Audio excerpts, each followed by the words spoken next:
On va parler maintenant de logement fraternité avec vous, Guy Maillet. Les mal logés, les sans-toit, les SDF, c'est hélas une réalité qui nous saute à la figure comme la brutalité des chiffres qui la décrivent. Regardez.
Guy Maillet, est-ce que vous diriez, avec la Fondation Abbé Pierre, que la situation des mal logés dans notre pays s'est aggravée ?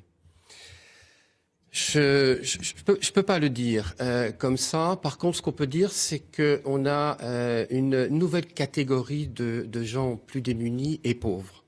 Et Logement Fraternité s'attarde et s'occupe en priorité des gens de la rue, ce qu'on appelait autrefois les SDF. Mais nul n'est à l'abri un jour d'un accident de la vie. Et on s'aperçoit que la typologie sociale des gens de la rue a beaucoup évolué. Oui, parce que derrière le vocable mal logé, sans domicile personnel, logement précaire, SDF, faut se dire de quoi on parle au juste.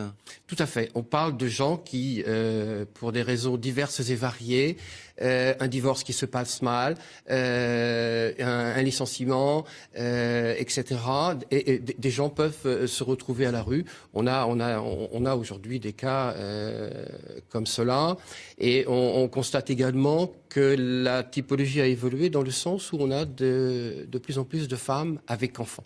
Et de jeunes, puisque les chiffres font mal. Et bien évidemment de jeunes, très souvent au RSA. Chez les plus de 25 ans, le nombre de mal logés est en augmentation de 20% entre 2002 et 2013.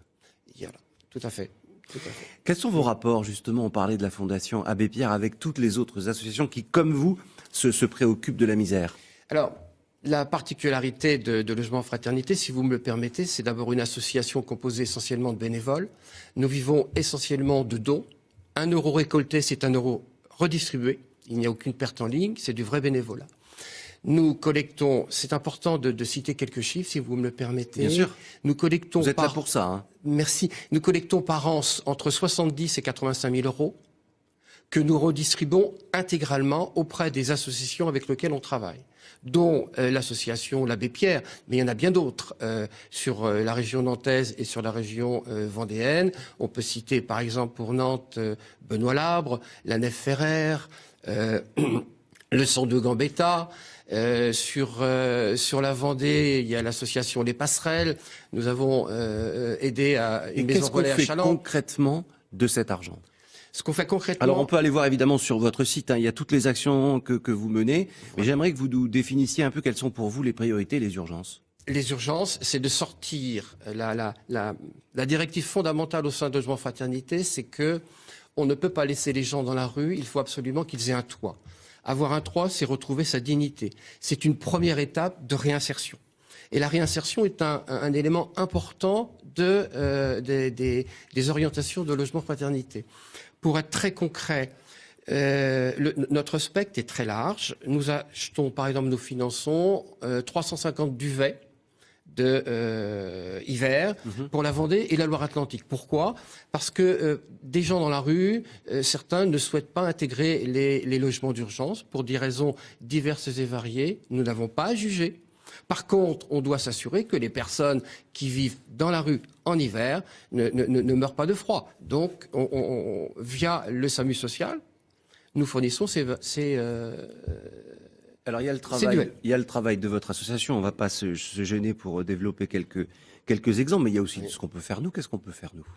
Écoutez, je crois que l'une des choses aujourd'hui, mais c'est un phénomène de société.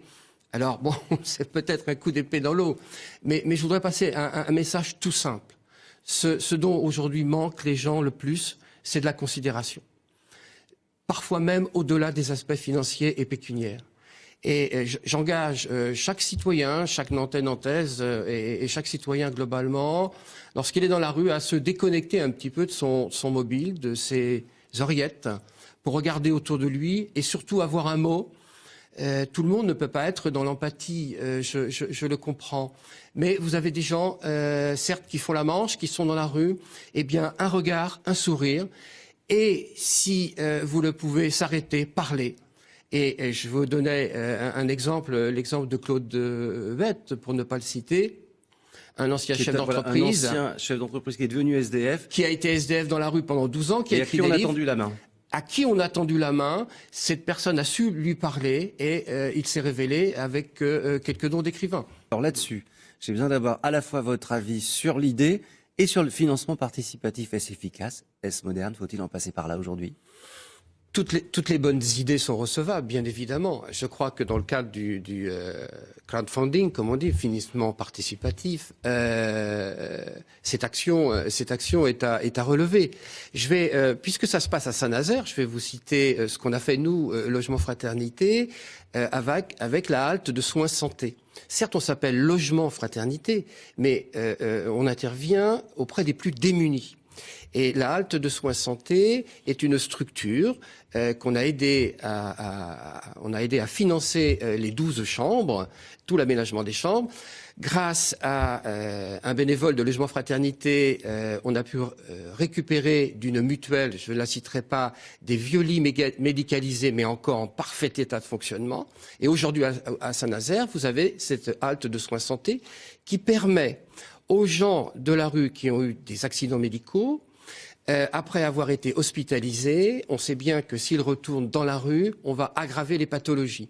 Donc, ils intègrent la halte de soins santé, maximum pendant 2 à 3 mois, ce qui permet d'avoir ce suivi médical. Alors, on voit bien, vous parliez tout à l'heure d'une enveloppe de 85 000 euros de dons environ. On voit bien que vous êtes finalement un initiateur de projets, que vous avez besoin de structures à côté pour aller jusqu'au bout de l'idée. Absolument, absolument. Seul, on ne fait rien, ça je prêche un convaincu. Mais on apporte aussi des idées, puisqu'on finance on aide à financer des maisons relais, du moins des aménagements. Tiens, j'ai quelque chose à vous citer. Oui. Regardez, c'était dans Ouest France hier, Nantes Métropole avait permis il y a 2 ans à une famille, un couple et 4 célibataires de participer à la reconstruction de leur propre logement. Donc il y a 2 ans, nos confrères de Sud-Ouest sont allés les rencontrer pour faire le point. C'est sous le pont de Cheviré, ils sont heureux et fiers. Voilà, c'est ce que vous préconisez. Mais entre autres, je crois que toutes les idées sont bonnes dans ce sens. Je pense qu'il faut absolument aider les gens les plus démunis à retrouver un toit, à retrouver de la dignité et à les réinsérer le plus vite possible. Et pour cela, je voudrais juste quand même, si vous permettez là également, on a 2 types d'aides sur les particuliers via les associations et les structures associatives. Et au niveau des particuliers, par exemple, c'est un exemple très concret. Lorsque les gens quittent les hébergements d'urgence ou les CHRS, qui sont totalement équipés et qu'ils sont aptes à migrer dans le logement social, ces logements sociaux sont vides. Et nous aidons et nous finançons l'électroménager via des chantiers d'insertion. Tels, et je veux les citer, Envie 44 à Saint-Herblain pour l'électroménager, L'Homme debout pour les meubles, et dans la réfection de logement, un autre atelier à Rezé qui s'appelle l'Atelier des Deux Rives. Voilà 3 beaux exemples de chantiers d'insertion. Et c'est ce qu'on appelle œuvrer dans un cercle vertueux. Voilà, et tout ça, vous pouvez continuer à être informé d'une part et à aider si vous le souhaitez en tant que bénévole ou par un don l'association, grâce à son site internet logementfraternité.org. Alors, je sais que pour ça, vous organisez des manifestations festives, comme la Nuit de la Fraternité au mois de décembre. Voilà, la Nuit de la Fraternité devient un incontournable, à tel point qu'on a déposé la marque Nuit de la Fraternité auprès de l'INPI, voilà 2 ans.